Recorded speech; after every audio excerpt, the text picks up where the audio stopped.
Tragedy, scandal, and a whole lot of very real pain. Jay Leno may be one of the most beloved names in late-night television, but that doesn't mean it's been an easy ride.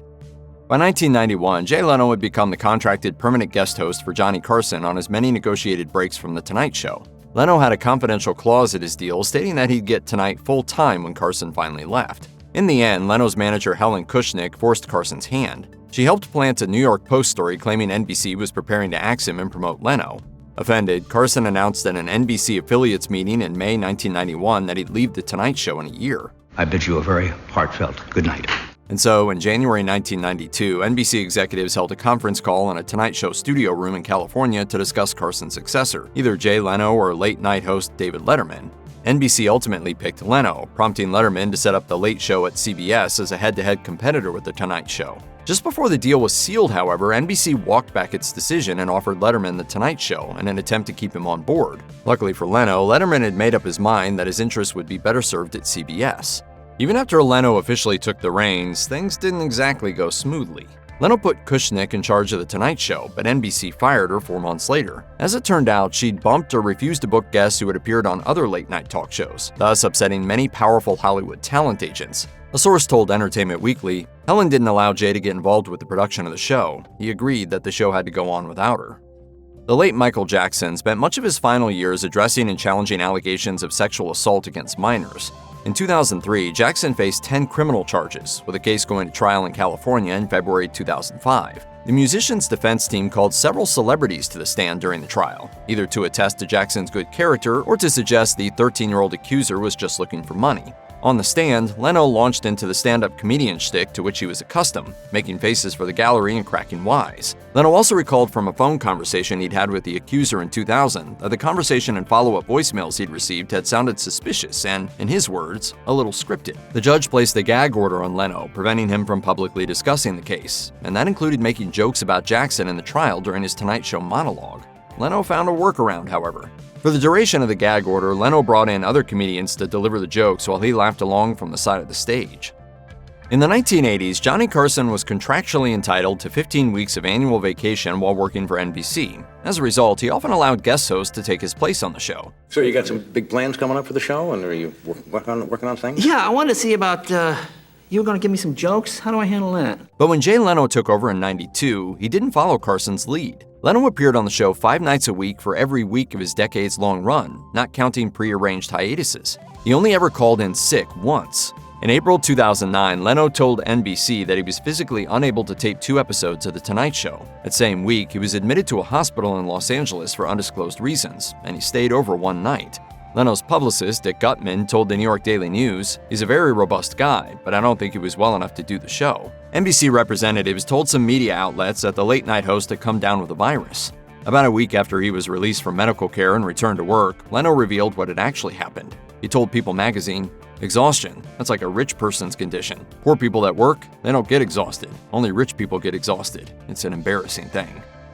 Jay Leno's Tonight Show topped the late-night ratings in 2004. Around that time, Fox and ABC were trying to poach the host of NBC's other late-night show, Late Night with Conan O'Brien. You better be as good as Letterman. I'll give it a shot. To hold on to both hosts, NBC extended Leno's contract for 5 years and promised O'Brien that he'd get The Tonight Show in 2009 when Leno's deal expired. When the time came, however, Leno didn't want to leave. Faced with the real possibility that another network would sign Leno, NBC created The Jay Leno Show, a Tonight Show clone, which aired 5 nights a week during primetime. Critics hated the new show and viewers failed to tune in, and so NBC floated moving the series to 11:35 p.m., which would have bumped The Tonight Show with Conan O'Brien to 12:05 a.m. Perhaps unsurprisingly, O'Brien declined. In a statement, he said, "Delaying The Tonight Show into the next day to accommodate another comedy program will seriously damage what I consider to be the greatest franchise in the history of broadcasting. You can do anything you want in life, unless Jay Leno wants to do it too." When Leno heard that, he told NBC that he'd no longer be cordial with his late-night colleague. In January 2010, the network paid $40 million to O'Brien and his staff to walk away, and Leno was reinstated as the host of The Tonight Show. Jay Leno made a lot of enemies during his time on television. In 1992, rival host Arsenio Hall told Entertainment Weekly, "I always hear that Jay and I are friends when they interview him. Jay and I are not friends." Carson-era Tonight Show bandleader Doc Severinsen also trashed Leno to USA Today, saying, "Jay Leno is running around trying to figure out how can I get them to like me. Frankly, I haven't seen anything that makes me want to stay tuned in." Leno's original Tonight Show bandleader Branford Marsalis left the series himself in 1995. He later told the Indianapolis Star and News, "The job of musical director I found out later was just to kiss the ass of the host. I despised him." In January 2010, when NBC began plans to squeeze out Conan O'Brien and bring back Leno, ABC's Jimmy Kimmel hosted his show in character as a simpering Leno. "Let it hereby be known that I'm taking over all the shows in late night." When Leno subsequently invited Kimmel on the ill-fated Jay Leno show and asked him about the best prank he'd ever pulled, he got this response. "I told a guy that 5 years from now I'm gonna give you my show, and then when the 5 years came, I gave it to him, and then I took it back almost instantly." Jay Leno keeps a substantial collection of vintage automobiles in a garage and mechanical facility in Burbank, California. In November 2022, Leno was working on the undercarriage of one of his vehicles when a gasoline fire broke out. The flames quickly engulfed Leno, causing severe burns across his hands, face, and chest. In a statement, he said, "I got some serious burns from a gasoline fire. I'm okay. Just need a week or two to get back on my feet." Leno was forced to call off several stand-up gigs so he could undergo and recover from multiple restorative surgeries, including a surgical excision, skin grafting, and reconstruction of one ear. Dr. Peter Grossman, director of the Grossman Burn Center, told a press conference, "I've had to tell him that for the time being, he needs to sit back and take care of Jay." Only a couple of months after the gasoline fire, Jay Leno endured another automotive mishap. In January 2023, Leno had recovered enough to get back on the road. While test driving a 1940 Indian-made motorcycle, he noticed the telltale odor of gasoline. Fearing a leak, he pulled off the road to what he thought was a safe spot. Leno later told the Las Vegas Review-Journal, "Unbeknownst to me, some guy had a wire strung across the parking lot but with no flag hanging from it. I didn't see it until it was too late. It just clotheslines me and boom, knocks me off the bike." The motorcycle kept moving, but Leno was sent right back to a hospital.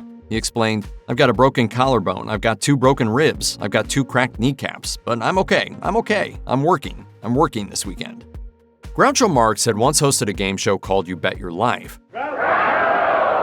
What a grisly name. Oh, that's me. The series has been revived a few times over the years, but it fared best with Jay Leno at the helm in 2021.